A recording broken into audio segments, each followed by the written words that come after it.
Good afternoon, everybody. My name is Gianluca Antonelli, and I have the pleasure to chair this session, and also the pleasure to introduce the keynote speaker for this session. And he is Ryan Eustis. I'm sorry for the pronunciation of the last name. Okay, Eustis is right. He is associate professor at University of Michigan and the director of the Perceptual Robotics Labs. He got the PhD from Woods Hole Oceanographic Institute with John Leonard. And if you look at the web page, I mean, the awards of his career are quite numerous. Let me just remind of a couple of them. He has the Career Award by National Science Foundation in 2008, and he was finalist of DARPA Grand Urban Challenge in 2007. So just before, clapping our speaker, let me repeat the rules for this conference. He will talk for 20 minutes and no questions are allowed. Here, you can make it later, of course. And then all the speakers will have a 3 minutes presentation. And during the presentation of one speaker, the other can prepare his material on the, let me say, dark side of here. And no question, and of course, they told us to tell not to clap the speakers, so I'm sorry. We can only clap the keynote speaker. Okay, so sorry for the rules. Let's clap for Ryan Eustis and start this session.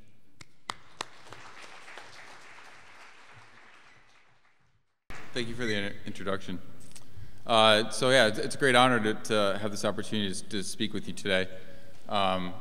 And the work that I'm going to be talking about is going to be work that we've been doing for several years now in terms of really trying to have practical, robust SLAM systems in challenging settings. And in particular, I'll be talking about some of our work in the marine domain. I direct the Perceptual Robotics Lab at U of M, and the range of topics thematically are kind of organized around mapping, localization, perception, and there's a variety of applications where we apply these tools that may seem somewhat very different, but they're actually very highly related in terms of the core tools. So ranging from ongoing work in terms of automated driving, my student Ryan Wolcott just won the best student paper today for some of his work in this area, so congrats, Ryan.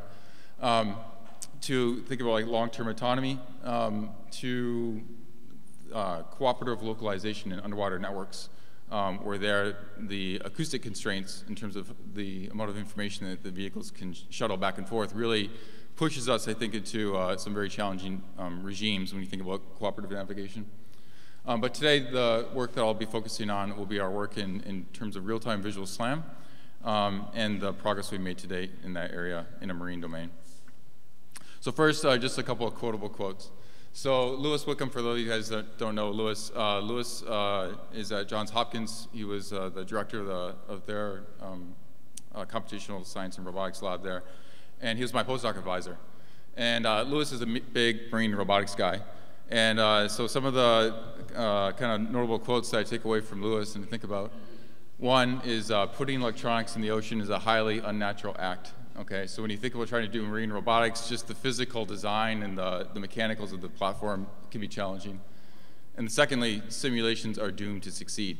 And so I think that speaks to the impetus to wanting to do real field experiments with these platforms in terms of understanding what some of the challenges are when we think about problems that we're going to try to tackle and solve.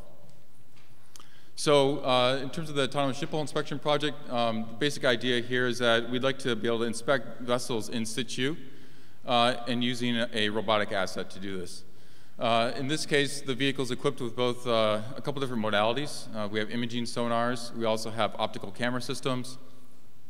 And the basic idea is that we don't assume that we know anything a priori about these vessels when we drop the robot in the water. Hence, we would like to be able to build models of these vessels in terms of trying to inspect them for structural damage, from a maintenance standpoint, also just looking for objects that might be on the hull. So what you're seeing here is basically a depiction of our SLAM system running, where you can see the trajectory of the robot depicted in blue. The red links would represent links or constraints that are being derived from a pairwise matching of keyframes in our pose graph representation, or also registrations of from a sonar modality.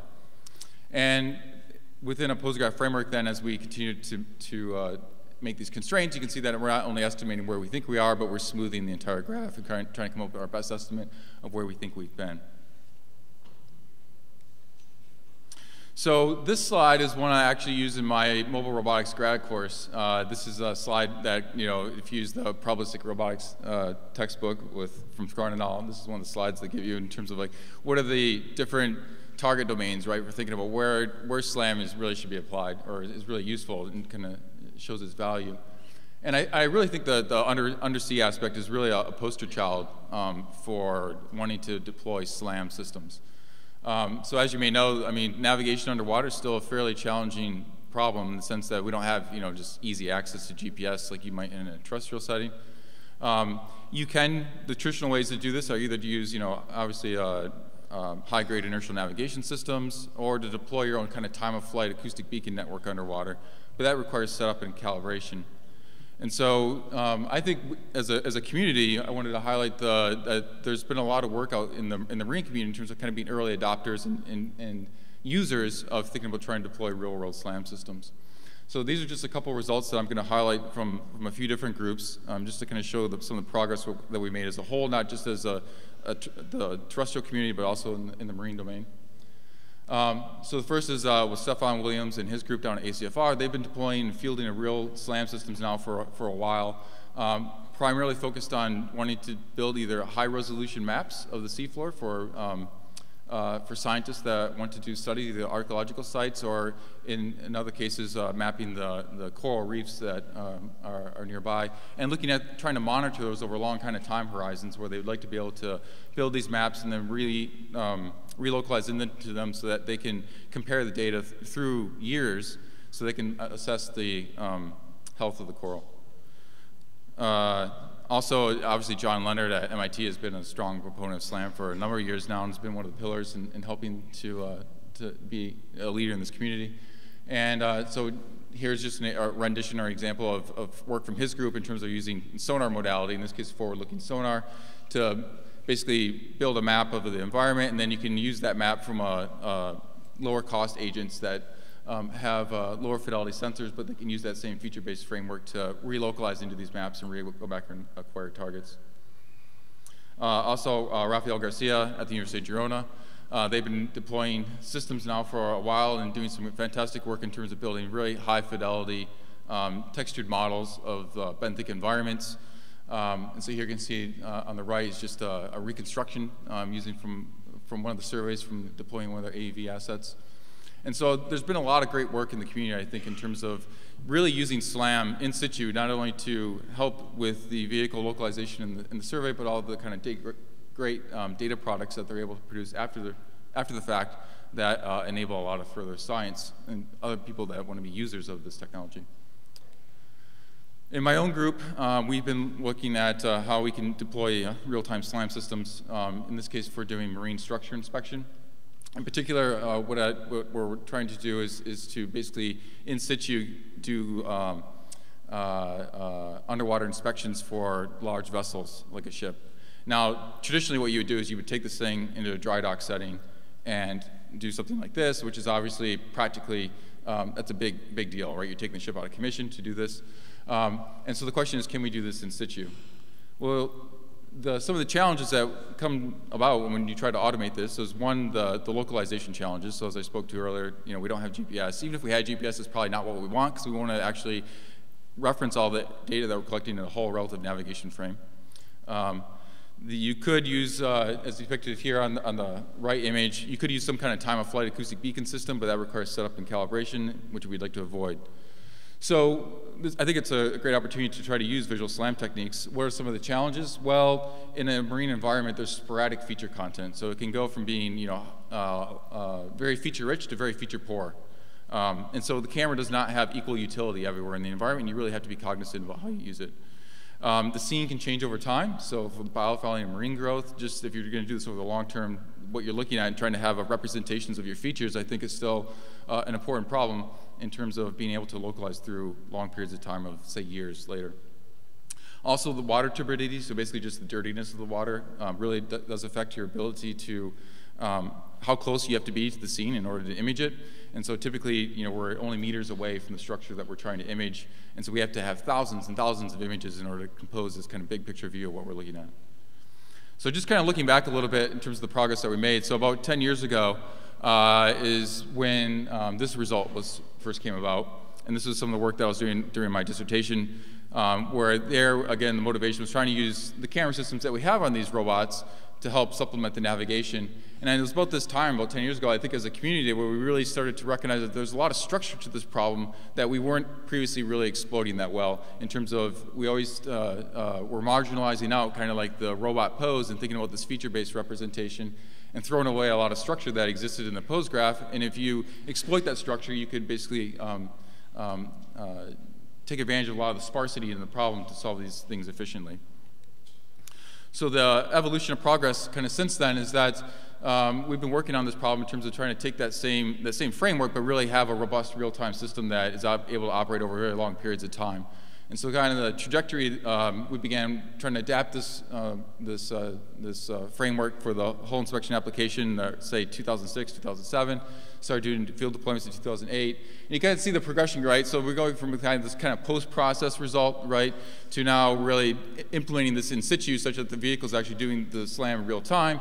And then as we build upon that capability, then to really think about how this is an enabler so that we can do multi-session SLAM, we can start to build up models, relocalizing these models, and then think about, in this case, long-term, we're actually surveying hulls over multiple years.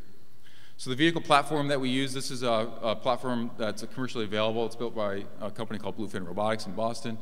The main takeaway that I want to show from this slide is just that there's different sensors on here. This is an integrated system. So we have optical cameras, we have imaging sonars, we have a Doppler velocity log that can provide us with a fairly good odometry estimate.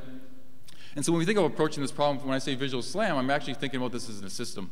So it's not just purely what the camera can give me, but also what the inertial information that I have from the robot, as well as how I might use information from the sonars. In this case, I can get crude range constraints from the sonars that can help to make the optical registration of these problems more tractable. Additionally, for this robot, for this purpose, we actually equip it with two camera systems. So one is the below water monocular camera system, gives you kind of imagery you see in the bottom left corner, as well as what we call the periscope camera. And so the basic idea is that when the vehicle comes to the surface, right, the periscope camera just kind of pokes out of the water and allows you to see all the superstructure like you see in the top left image. And so if you're trying to localize in a whole relative frame, all the superstructure is just as good, right, above water for localizing you as it is below water, and more allows us to operate in some fairly turbid environments.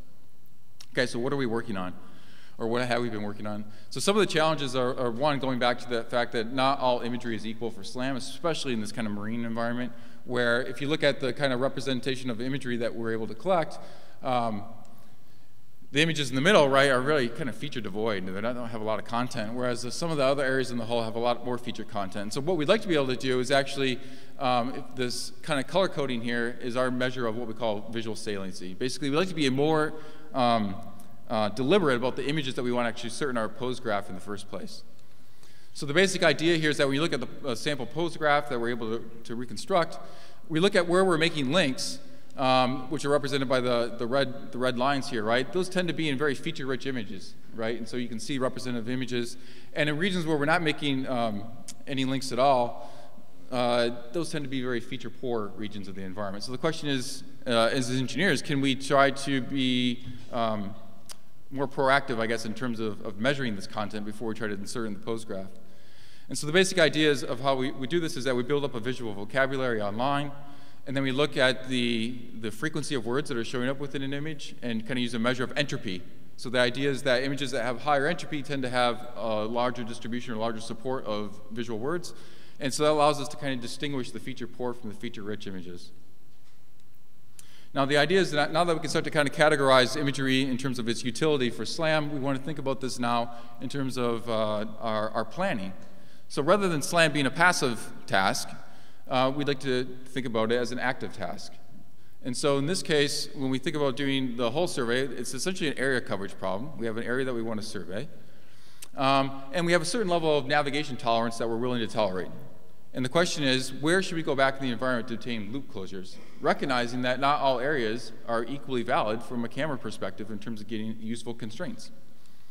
And so working with my students, Steve Chavez and now Ayoung Kim, who's now a professor at KAIST, we've been working on an active SLAM kind of planning paradigm where when we think about formulating this problem, we have an area coverage problem, and at any given time we have a choice to make. Do we want to continue to explore, or should we go back and try to revisit an area in the environment so that we can get a loop closure and bring down our navigation uncertainty? But now, the important aspect is that when we think about, typically you think about this as like an information gain kind of metric where you're computing what's the geometric information gain that we get from a loop closure. The important thing with the camera perspective is really to take into account the underlying imagery that would support that measurement in the first place. And so in this case, what we're doing is basically using our measure of the visual saliency that kind of relates to our ability to register pairwise images, we're weighting that information gain based upon our expected ability to actually register the images. And so in this case, that bottom graph is just kind of showing a depiction of the vehicle's uncertainty through time. The black bar at the top will kind of represent the user's predefined level of uncertainty that they're willing to tolerate. And then as we are getting close to that, with our planning-based framework, we're either choosing to go back and revisit certain regions of the environment that we think would have high utility from a registration perspective versus continuing to explore and trying to do the area coverage problem. And in this case, we're using a Gaussian process regression to kind of help us extrapolate, given the information that we've seen thus far in terms of the visual saliency, what do we expect to see if we continue to explore versus to return. Now, with this kind of capability in terms of the SLAM system, we've been really looking at the longer-term direction of this notion of like multi-session as well as long-term application. And so what we're seeing here is as we are exploring a ship hull, right, we might explore it today. We might do a mission, later that week, the following month, a year later, and we'd like to assimilate that information into a single representation. But if we do this in a naive way, the problem with this kind of pose graph representation is that your problem is becoming not computationally tractable. You're basically adding more and more latent variables to the system that you're going to try to estimate. So the notion of the multi-session is just that, as you build up a graph, so you can see at the top, right, so the black dots would represent some prior graph. The blue would represent a new instance, right? First step is to bootstrap yourself into the previous map. And once you're localizing the previous map, you can continue to add constraints. So the problem, though, is that if you just do this ad infinitum, what happens is that we're just adding more and more of these latent variables to our pose graph that we're trying to estimate over.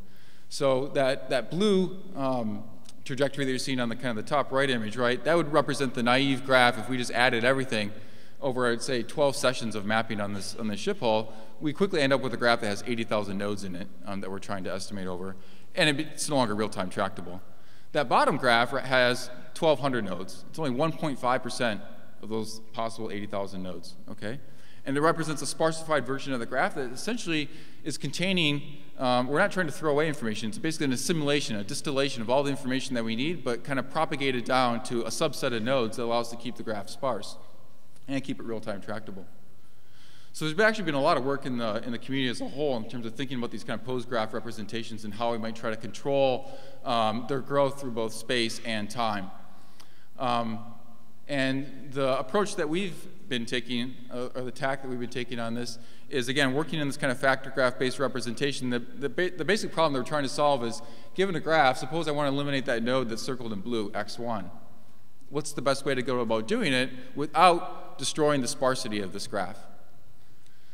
So the basic idea is that if we look at the graph, right, we can look at the factors and what they contribute to the linearized system. So the red would represent all the information that's contained in what we call the Markov blanket around x1. So those are all the nodes that are directly connected to the variable we want to eliminate. What we can do is we can form this local information matrix that just contains the factors related to the variable we're trying to eliminate. And we then can do an exact marginalization on that using a Schur complement. The problem with it is it's going to give rise to a fully dense connected subgraph. And so the next step to make this useful is we need to come up with an approximation to that subgraph where we can have it be sparse. And so this was inspired actually by some other work from Cyril Stockness and his student Henrik Kretschmer. We're thinking about using a Chow-Lu tree as basically a way to approximate this distribution. So the basic idea behind the Chow-Lu tree is, given that fully connected graph that you see there on the left, we can approximate with the best tree structure as shown on the right, which is basically those missing edges are enforcing sparsity in the graph. The way we do our constraints, though, one important aspect that I won't get into the details of it, but the way we do the constraints, it allows us to represent low rank constraints, which is especially important in kind of vision-based applications where you don't have, say, only like a range and bearing type of measurement. Finally, we can then insert this back into the full graph. And so this is how we can basically go from the graph on the left in terms of basically marginalizing nodes at will and coming up with still a sparse representation that's accurate. So now applying this in practice, so here we can see a representative kind of pose graph at the top. Let's say we want to eliminate 50% of the nodes to kind of keep this tractable. If we did this in a naive way, you would get the graph shown in the middle, where you get all this dense fill-in happening. The graph on the bottom is now the application of using our GLC framework with the child tree approximation. We're able to basically remove those 50% of nodes at will, still maintaining a sparse graph that is still very highly accurate and actually representing the underlying probability distribution. So now applying this in some of our applications, in this case, a large aircraft carrier, what you'll see in the top is the resulting graph. If we don't do any sparsification at all, the graph on the bottom will represent our result of using this GLC framework. And so as this is a multi-session thing, so in this case, what you're seeing on the right with the kind of graph that's depicted there, each tick on the x-axis kind of represents an independent mapping session. And so we're going to continue to build and add onto this graph. And so through time, we can see it quickly after 3 sessions, right? If we just did the naive thing, it's no longer tractable. But with the GLC framework, we can keep basically adding at will and growing this graph, but still keeping it bounded in terms of its space complexity.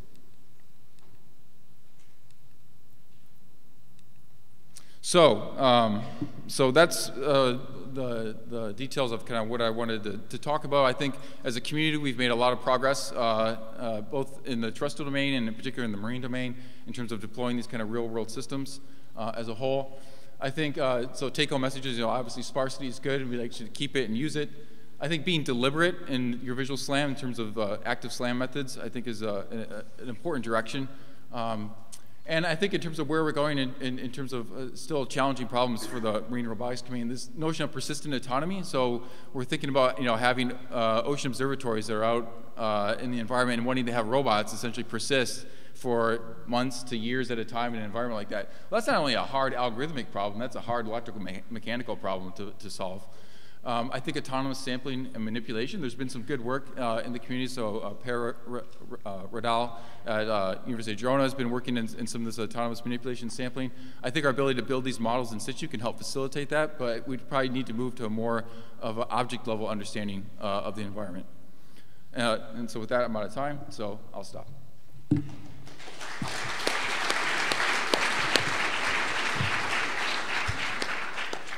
Simultaneous localization and planning on multiple map hypotheses. This is work done in collaboration with some colleagues at QUT's Sci-Fi Lab. My name is Timothy Morris. The 2 primary reasons we build and maintain maps. Firstly, to localize relative to recognizable landmarks. And secondly, how best to plan from A to B. Much work has been done in refining the precision of mapping techniques. Unfortunately, the most precise map produced can become imprecise in the event of environmental changes. For example, did we map with the doors open or closed? Were the people stationary and incorporated into the map? Did we just map a periodic configuration of the world? Of course, we could rely on semantic labeling and consider where movable objects might be. But will we always be correct? Do we have a perfect door classifier? And do we need to reason about the location of a chair if it's fixed to the ground? Now, if we simultaneously consider multiple maps that were created at different times under various conditions, and even with different techniques, each map might be most useful in particular places, times, or for particular navigation goals. Therefore, if we had a stack of these maps that differ in this way, we should be able to rank them with their ability to supply us with recognizable landmarks and valid plans. We now generate a plan from A to B on each of our map hypotheses and begin to act on the most likely, as determined by prior experience. While acting on a particular map hypothesis, we continue to track localization and planning performance in the alternatives. To simultaneously track localization and navigation performance across map hypotheses, we look at the information gain provided by each map hypothesis given a common odometry trajectory. We achieve this by formulating a factor graph for each hypothesis consisting of a common odometry trajectory with integrated uncertainty and localization estimates, which in our case are provided by a Monte Carlo localizer for each particular hypothesis. Finally, information gain provided by the localization away from the route predicted by the planner of a particular hypothesis is progressively excluded by the addition of a switching prior. This is not a binary inclusion-exclusion policy, but rather an adjustment of the sensitivity of inclusion. This is intuitive because variations in localization become less relevant if there is not a valid plan to be. This approach supports the task of long-term localization and planning in changing environments. Future work will look at showing how this approach could be used as a tool to compare alternative mapping and localization techniques. Thanks for your time. If you'd like further details, please see me after.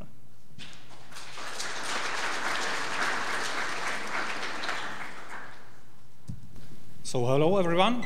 My name is Tom Krajník and I will present our work on long-term localization in changing environments. So imagine that you represent your environment by a topological map where each node is associated with a perceptual model. So what you want to actually achieve is to determine your robot position based on this map and on the actual sensor input from the robot. Well, this is a well-studied and easy problem. However, it becomes more and more difficult if the environment changes. So if you want your robot to operate for a long time in changing environment, you have to explicitly model the environment dynamics. And we do this actually by representing the uncertainty of the states of the environment in their frequency domain. So imagine that you have a feature in the environment and you observe this feature for some time. So what you get is a binary function of time of this feature. So what we actually do is that we calculate its spectral model, its frequency spectra. We take the most significant spectral components that somehow correspond to the periodicity, and we transfer it back to the time domain, and what we get is actually an analytical function of time that allows us to predict when the feature is likely to be visible. So this is quite important. So we are able to predict the visibility of the feature at a particular time.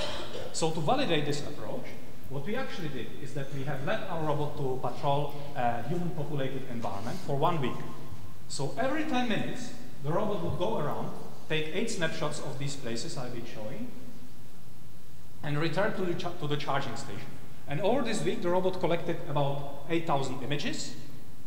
And we have extracted all the features from these 8,000 images. We have registered these features, and this allowed us to obtain this frequency-based model for each feature and for each place. So using this dynamic map, we are actually able to predict how the place will look like at the moment we actually need the robot to be localized. And this can actually perform a bit better than using the most stable features. So this will be like the most frequent appearance of the place. This is the appearance model that is predicted by our model. And how we did test it in a way that we have later on, we have let the robot to traverse again around the office for 1 day. And we have compared the quality of the topological localization using this dynamic and this traditional static map.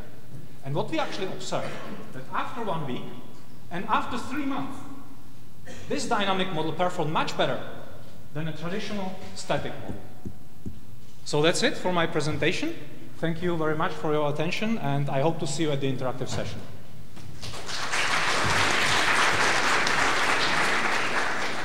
Hi everyone, my name is Marwan Biram. I am a PhD student at Blaise Pascal University, and this is a work I did with my supervisor. This work is an tile map, which is an algorithm used basically to detect loop closure when mapping topological environment using silent region. Silent region are defined to be the region that are visually more conspicuous because of their contrast, because of their contrast to their surroundings. This region could be silent naturally or made to be silent, as you can see in the following figure. Basically, we use this kind of region because they are known to be quite discriminative have high repeatability rate, and also robust to viewpoint change and image perturbation. This kind of primitive are basically detected using several models which can be found in literature, such as Laurent et model or Koch and Ullman. This different model process different features such as orientation, intensity, or color at several levels of image using a Gaussian dyadic pyramid. The application that we aim was detection of lobe closure. Basically, the lobe closure is detected by matching two images. This operation is quite difficult and sometimes also tricky because of the presence of dynamic object or lightning image changes that can occur in the scene. And to measure the robustness of our approach, we use the accuracy of our approach, we use this following model. As you can see here, the most important block is the feature detector descriptor block, which is an improved version of the Simon-Freetrop model for detection of silent region. We measure the accuracy of our approach using the two parameters called precision and recall, and we compare them to famous method to detect lobe closure called FAMMAP. As you can see here, for the precision, we can get approximately the same result as FAMMAP with better results regarding the recall accuracy. For more detail, you can visit our website. And for who are interested in our work, you can see me in the interactive upcoming session. Thank you for your attention.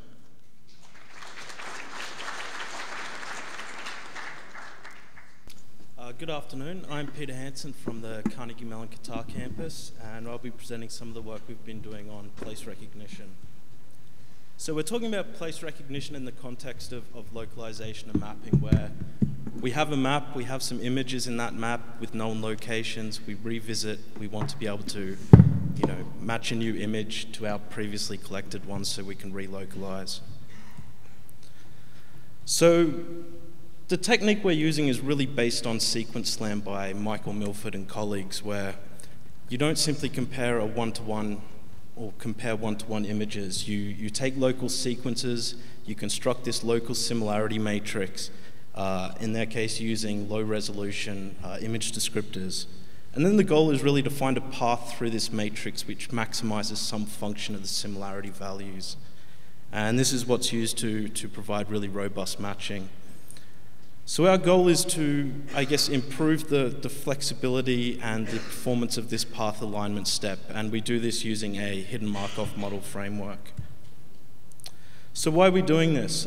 In the original implementation, it's really, there's, a constraint on velocities between the two sequences. It assumes that there are multiple of each other, so these paths are restricted to straight lines. In our case, using the HMM, we're no longer restricted to straight lines. We can have any arbitrary path that can be discontinuous through the matrix. And we do this by defining only local velocity constraints, and these become the state transfer probabilities between the database images. As part of this, we also have an alternate scoring procedure which uses some rank reduction of the values in the similarity matrix. So the advantages, we believe it's a much more flexible approach. We can have any arbitrary path.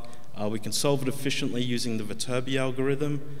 And there's also the potential that these state transitions can extend over multiple databases. So for example, databases collected at different times of the day. So we've performed a lot of experiments and results using a whole range of large outdoor vision data sets, overall improved precision recall performance, and we'll have more details, results, and videos in the interactive session this afternoon. Thank you.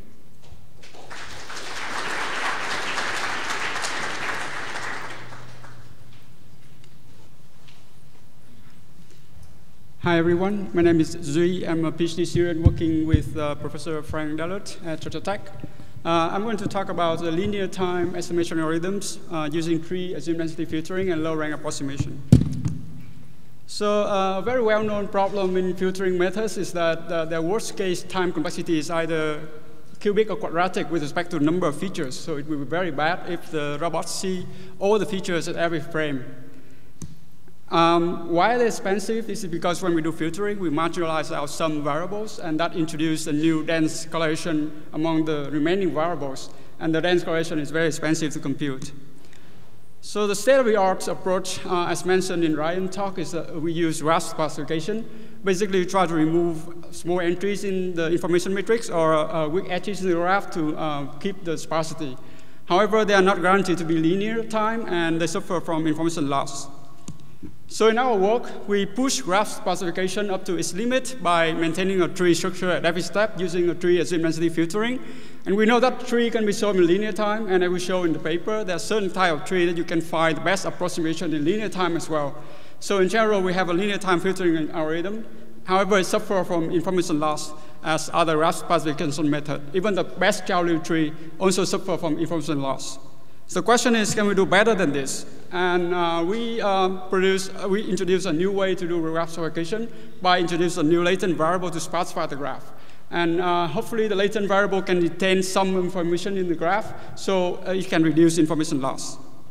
In our paper, we do low-rank approximation on the landmark conditionals to find the latent variables. And again, we follow by a tree approximation step to maintain the tree structure. So our results show that by using latent variables, you can have a very good approximation quality.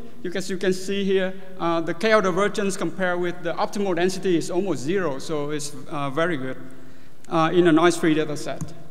In some noisy data set, we lose some information due to the low-rank approximation errors, but in general, it's still much better than the naive tree approximation case.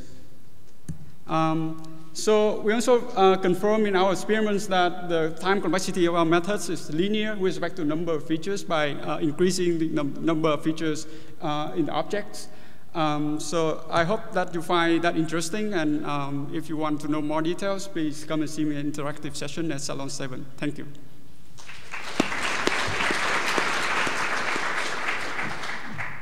Hi, I'm going to present underwater mosaicing as a use case of generalized graph SLAM. So generalized graph SLAM is designed to handle ambiguities, so different motion estimates that cannot be consistent occasionally, so either locally when we have sequential observations, or globally, so when we have different alternative candidates for loop closures.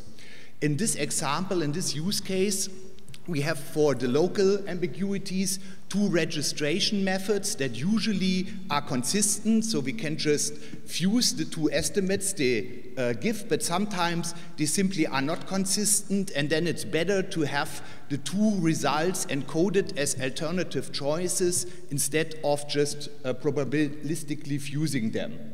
For the loop closures, we use FATMAP, and also FATMAP occasionally gives multiple alternative solutions where it is better to encode them as mutually exclusive choices and not just as, so to say, one edge.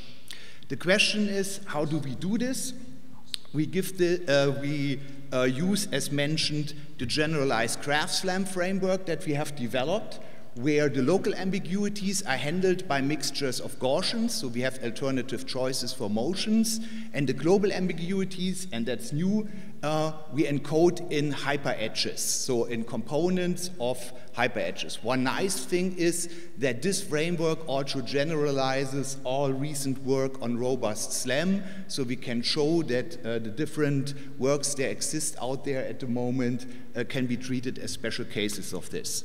Now the question is, how do we optimize these multimodal hypergraphs, because that's the hard part, and for this we introduce an additional new stage between SLAM front end and back end, where we do a discrete optimization with a novel algorithm that we call generalized prefilter, and this generalized prefilter weeds out all alternative choices that are globally not consistent in this post graph. So it, so to say, throws away the wrong registration results, wrong loop closures. We show this here in a use case with data from CNR, with more than 12,000 images collected in a lawnmower pattern with a ROF. and we do comparisons, among others, with state-of-the-art robust SLAM algorithms who all fail on this data set, and our algorithm, the generalized graph SLAM with the pre-filter, does very well on it, and one of the nice side effects is also that it is very fast. So this is joint work within the MORPH project. The underwater data was collected by CNR, and the work on the generalized graph SLAM is by Jacobs University. So see you hopefully in the interactive session.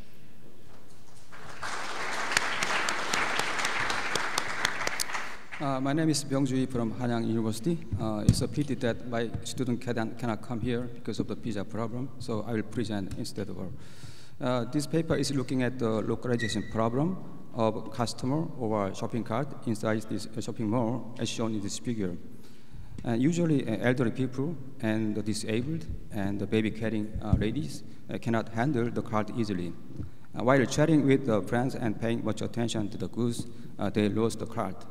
To cope with such a problem, we developed an active shopping cart that provides customer with a tracking service and localization function of the customer and the active shopping cart. The active shopping cart consists of the shopping cart and the sensory system. The shopping cart consists of the passive shopping cart and then motor-driven telescopic double-decker structure like this. And we use Zigbee nodes as the wireless sensor network. Zigbee nodes has good merits in terms of the low cost, low power consumption, and self-forming. We put 4 reference nodes at the corner of this shopping area, and then customer and the shopping cart bring blind node, and use the distance from the blind node to the reference node is calculated using received signal strength. And then using triangulation method, we can locate the position of the blind node with respect to global coordinate.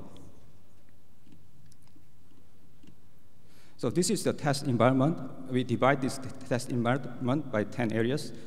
At the center of each area, we measure Zigbee data 100 times and calculate a mean and standard deviation.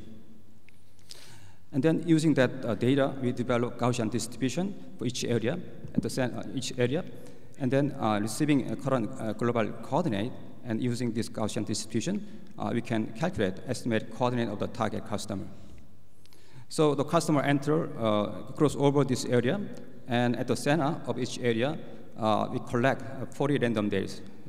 This is a low position of the data. Using this probability localization algorithms, we can obtain this estimated position of the tester, which looks pretty nice.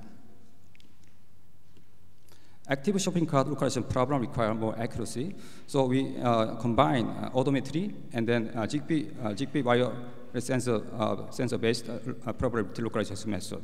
And using extended Kalman filter, we can improve the quality of this estimation.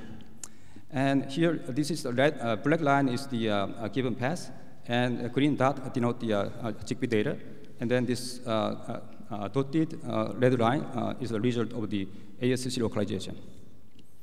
Okay, very recently we developed a test environment which consists of 12 shelves. Let me show this movie. So, good afternoon, everybody. My name is Carlos Rizzo from University of Zaragoza, and I'm here to present you this work called RF odometry for localization in pipes based on periodic signal fadings, developed in collaboration with Professor Kumar at UPenn. So, all of us know that environments such as pipes, gasoduct sewers require service labors. Robots now on are the most adequate devices to perform this task, and in order to do so, accurate localization results necessary. The problem with these scenarios is that the lack of exploitable features for cameras or lasers produce a continuous growth in the localization uncertainty that cannot easily be reduced, while the GPS do not work inside metal pipes, as we know. In the communication context, we have performed propagation studies in tunnels, and we can highlight that this environment can act as waveguides, extending greatly the communication range, but the signal suffers of strong fading phenomena. Nevertheless, we have also discovered that depending on the transmission setup, these fadings can be periodic. So our proposal here to solve this localization problem inside the pipes is to motivate the appearance of these periodic fadings obtained in the tunnels for position estimation, creating some sort of RF odometry by counting the fadings maxima and minima. As a first approach, we replicated the tunnel experiments in a pipe with similar dimensions and have obtained a really noisy signal with no signs of periodicity. So the question is if it's possible to obtain these periodic signals inside the pipe. Digging into the theory of propagation in pipelines and adapting what we have done in tunnels, we can highlight that if more than one mode is present in the waveguide, each pair will interact, causing these periodic structures. So to try all of this, we perform propagation studies in a lab pipe and in a real dam drainage pipe, studying the effects of the transmitting frequency and the antenna position. And we have obtained that bimodal and trimodal propagation are the ones that cause these periodic fadings that we are interested in. Finally, once obtained the setup for these periodic fadings, we tried a simple localization algorithm. We performed our experiment with a Lego car with a receiver inside the lab pipe. The car traveled forward and backward several times, counting the fadings. So ending at the same static position, showing no drift, and that the errors are not cumulative as the ones caused by odometry. So hope you are interested in this work and hope to see you in the interactive session.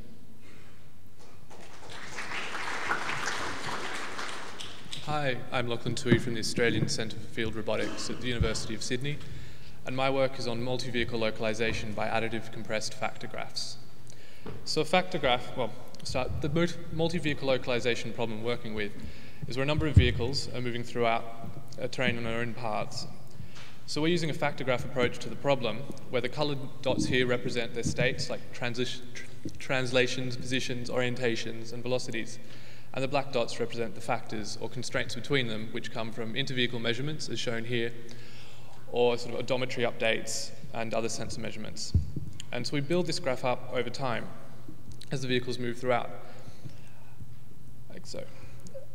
So this is a centralized way of looking at the problem. We have all of the states being estimated in the single graph at a single location over time. And you have all of it there. Another way of looking at it is a minimal version, where each vehicle summarizes their information to just the key states where they're observed or observe another vehicle. Doing this, however, limits the local ability of the vehicle to get its own full path over time. And so our method is where, in our method, we get the local vehicle has its full state information for all states and all measurements, but it gets a summary from remote vehicles and receives it iteratively upon each inter-vehicle measurement that it's involved in. And so each vehicle gets a slightly different version of the problem, but still gets all of the information from all measurements.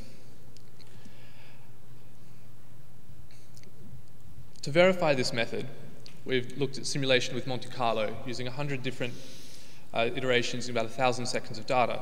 We show that when compared to the individual solutions using a local information only, we're vastly better and very close, if not almost identical to the centralized solution. We've checked this also using the University of Toronto multi-robot localization data set, where we subsampled the data. And shown here, we've got the ground truth in black, and our solution again is very close to the centralized solution. So, come see this. Our method is asynchronous, iterative, multi-hop, and omnidirectional, and we think is quite worth trying out. So, thank you.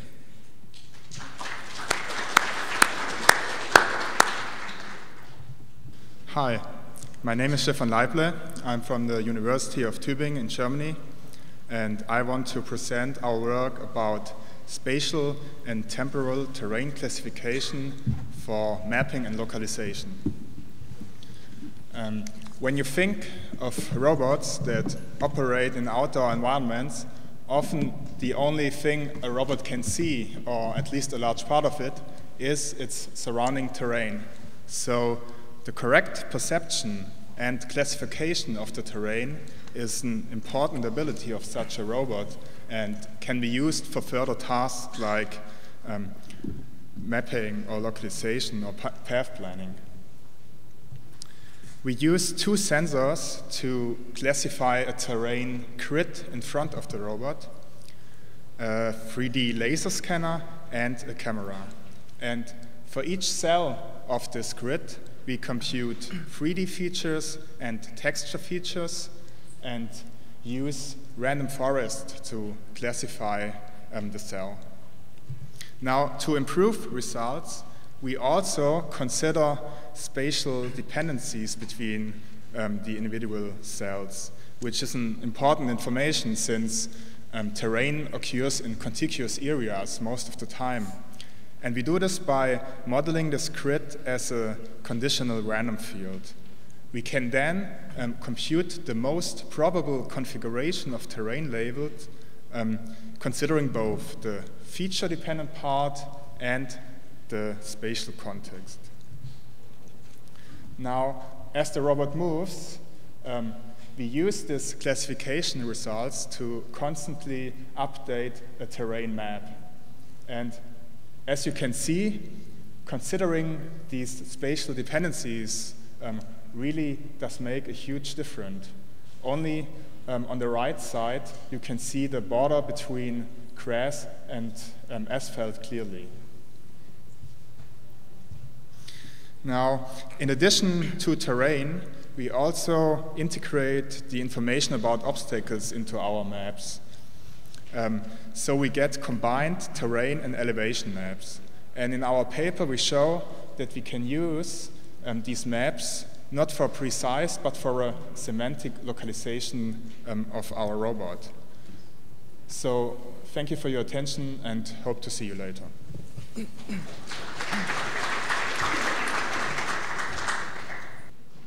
Hi, hello, everyone. My name is Wei Gao. I'm working with Professor Kathy Romani and Roman Sipper at Purdue University. And today I will be presenting our work, Hexamorph, a reconfigurable and foldable hexable robot inspired by origami. The modern origami can be classified into two categories. The artistic composition, which allows origami artists to express their own personality through interpretation. On the other side, mathematicians and physicists have been seeking to design the various systematic tessellation and crease pattern. So the real beauty of folding lies in its elegant simplicity using 2D sheets of material and to create 3D complex shapes and forms. But as an engineer, when we build a mechanism and robotic structures, usually we model the rigid body as a kinematic linkage, and we assemble those linkages with the revolute joint to provide determined motion. So our work motivation lies how are we going to merge the fundamentals of these two fields and to synthesize the foldable mechanism and robots. By introducing the cut and attachment into the crease pattern, we propose the building block for Hexamorph we call basic structure unit. In particular, each BSU is composed of a pair of mirror image tetrahedral coupled with a common hinge in the middle. Hence, the crease line are inherently embedded inside the paper as a hinge. And the folding scheme enables us to pre-assemble the electronic and battery component on the flat corrugated cardboard. For the whole robot construction, using single sheet, we duplicate the BSU pattern linearly and fold them up to a BSU string. Then we thread the string along a Eulerian cycle that travels each BSU exactly once. So compared to the current reconfigurable robotic system, there's no central body platform in the Hexamorph, and all the links are connected in a closed loop form. Rather than successfully detaching and reattaching the modules, we use active modules to perform the reconfiguration and locomotion. We use phi-and-t transformation system to generate the loop closure equation. By assembling 7 independent loops into overall 42 by 42 matrix, the mobility is calculated to be 7 for the Hexamorph. So 2 reconfiguration patterns were implemented for Hexamorph in this paper. Self-deploying is a motion that Hexamorph is capable of flipping continuously from inside out. And the second reconfiguration, the locomotive squirming, we decompose the hex ball into 1 front limb, 4 middle limbs, and 1 hind limbs. After deploying to the ground, the robot just moves forward by alternately sliding and anchoring the front and hind limbs. Thank you for your attention, and I'm looking forward to see you in the interactive section.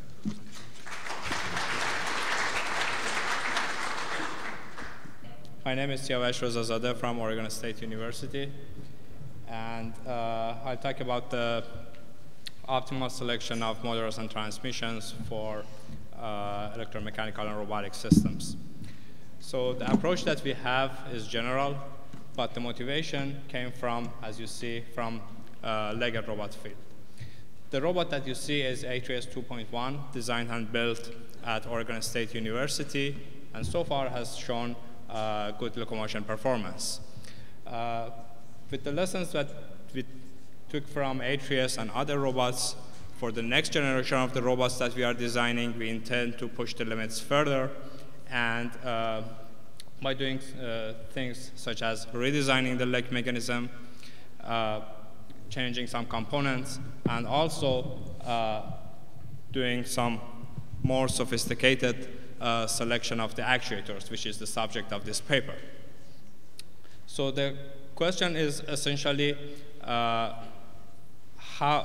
a given load profile, which is for legged robot, particular case, a gate, what would be the best combination of the motor and the transmission ratio? That boils down to two objectives, efficiency and agility. For efficiency, we model the power, and for agility, we use the bandwidth frequency. We obtained the analytical solution for optimal gear ratio for both objectives, each of them. Also, we found analytically the range of feasible transmission ratios, and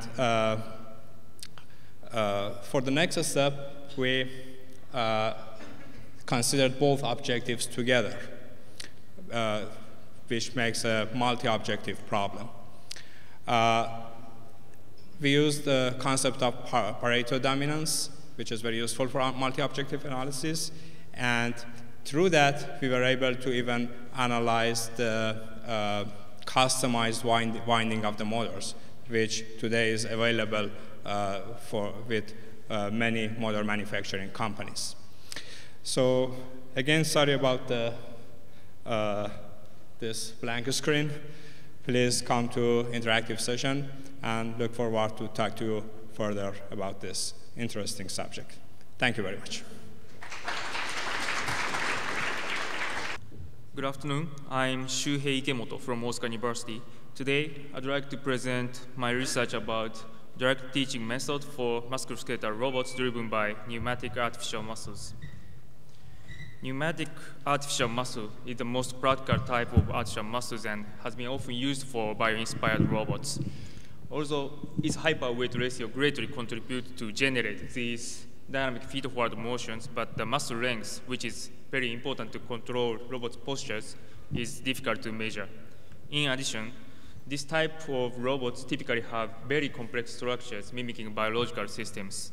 Therefore, these robots have been not good at posture control.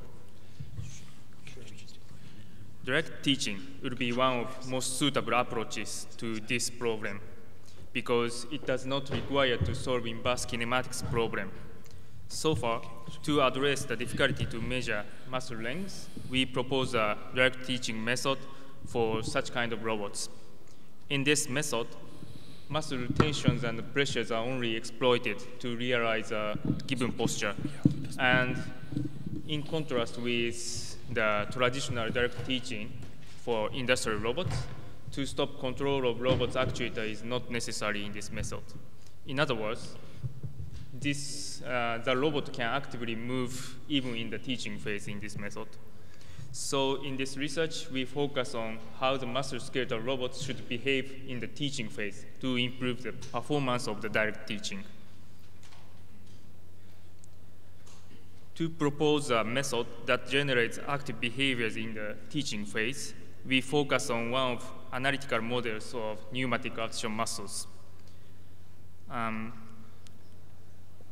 The basic idea of the proposed method is to maintain the same sensitivities of pneumatic artificial muscle during the teaching phase.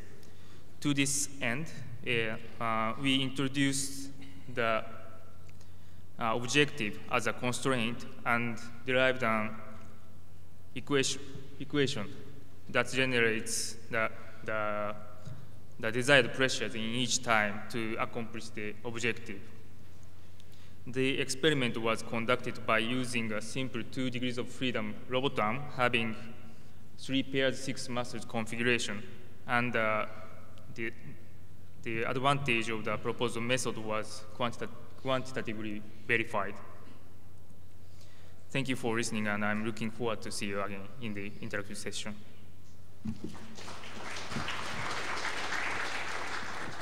My name is Eddie Grant. I'm one of the co-authors on the paper, and I want to talk about using received signal strength only for navigation and localization.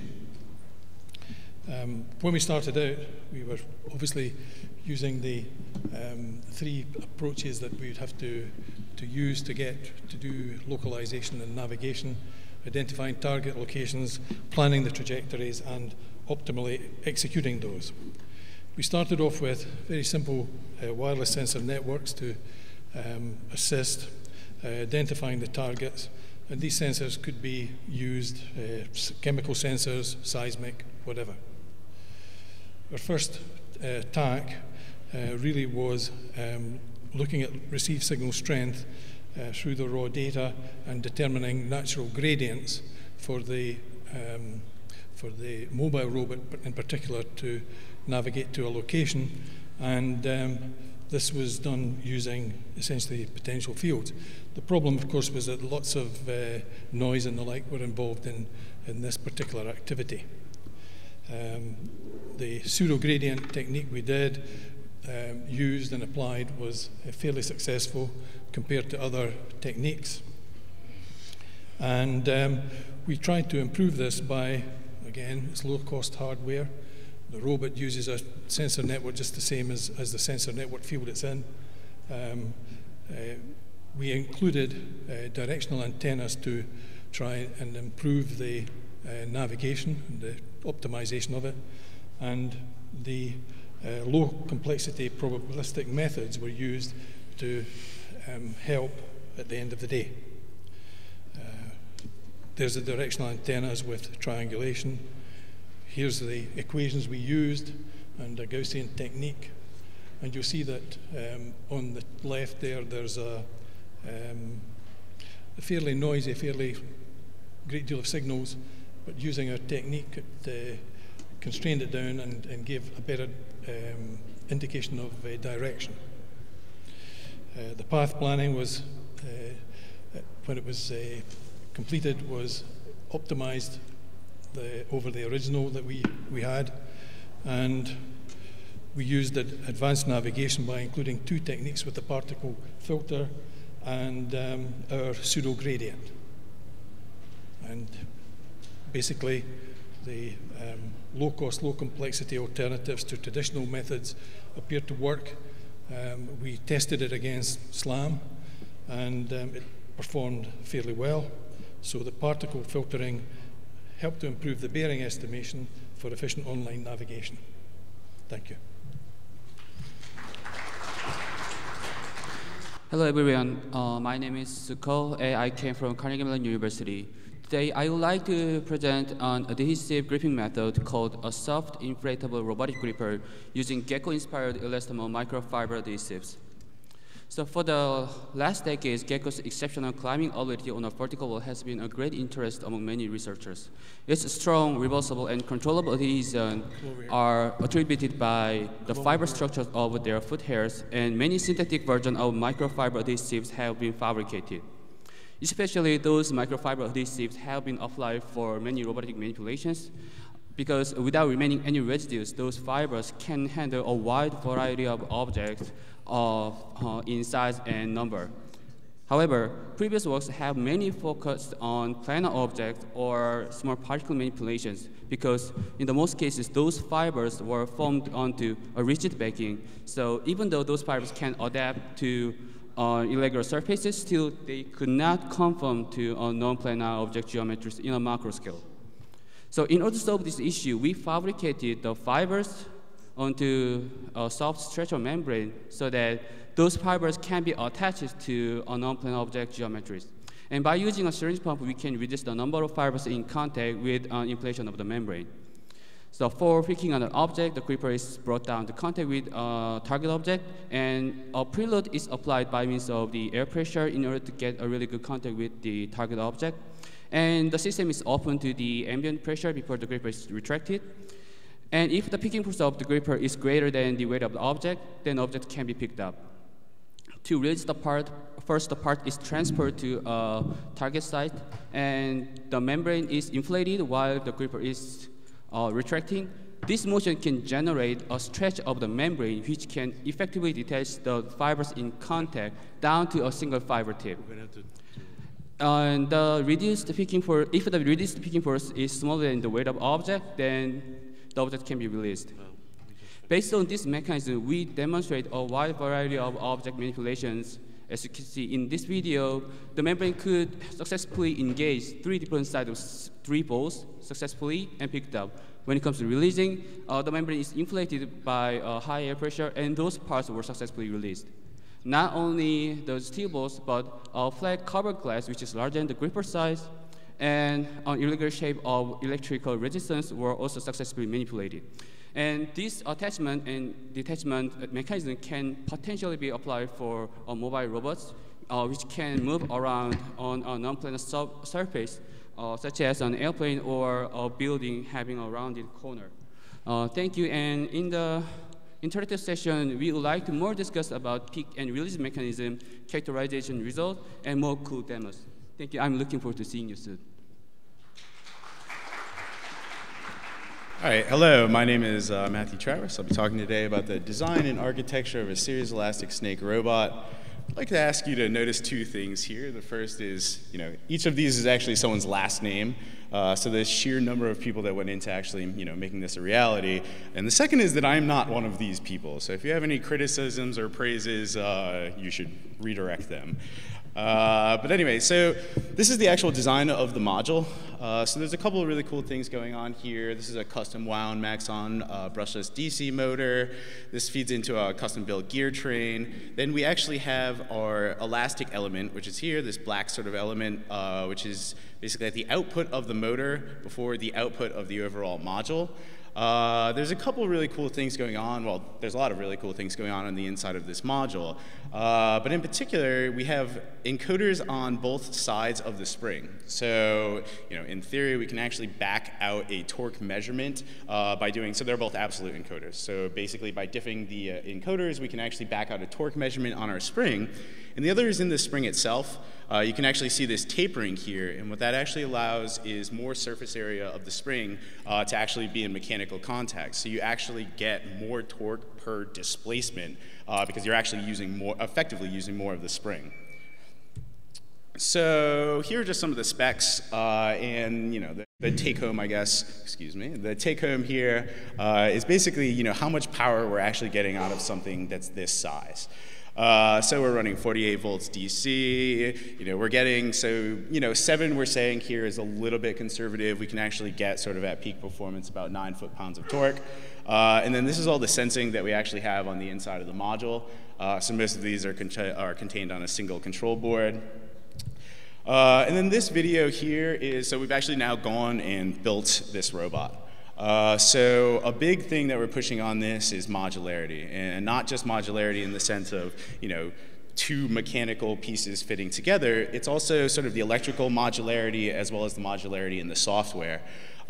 So you can see, right, we can actually hand screw these modules together, and then sort of, by composing a number of them in series, we're able to actually form this snake robot. And the point here, at this point of the video, is that we can actually get very, very high torque motion. So I was talking about the 9 foot-pounds of torque, or 7 being conservative. But because we can do direct force measurements, we can actually do sort of these 0 force or 0 torque type motions.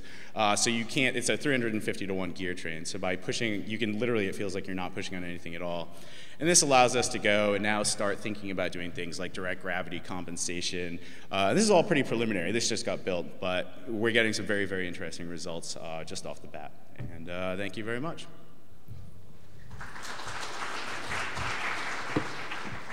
Hi, my name is Ellison. I'm presenting the work Hybrid Unmanned Aerial Underwater Vehicle Modeling and Simulation. I'm not an author of this paper. Recently, unmanned aerial and underwater vehicles have been the focus of many applications, such as exploration, surveillance. However, most of these vehicles, are capable of working in one environment, air or water. But some situations may require the vehicle to work in both media. For instance, the vehicle could be mapping the Amazon rainforest or inspecting an oil platform, which could require both aerial and underwater capabilities. This work proposes an aerial underwater unmanned vehicle for these situations. In order to create the vehicle, some architectures were qualitatively evaluated, in which parameters like payload and mechanical characteristics and the mechanical structure were considered. The quadrotor was concluded to be the best vehicle for the hybrid vehicle, as it presents simple mechanical structure, good controllability, high payload, and hovering capabilities. The thrust design was a key task to this project. Here it was designed using both aerial and underwater propellers. Here we have a model of the vehicle. It was designed so when it is inside the water, the buoyant force is stronger than the gravity pull, meaning that it's going to float. And when it is outside the water, it behaves similarly to a quadrotor. Here we have a part of a simulation of this vehicle. The vehicle is inside water and it emerges from the water. I will be showing more during the interactive section. Thank you very much for your attention.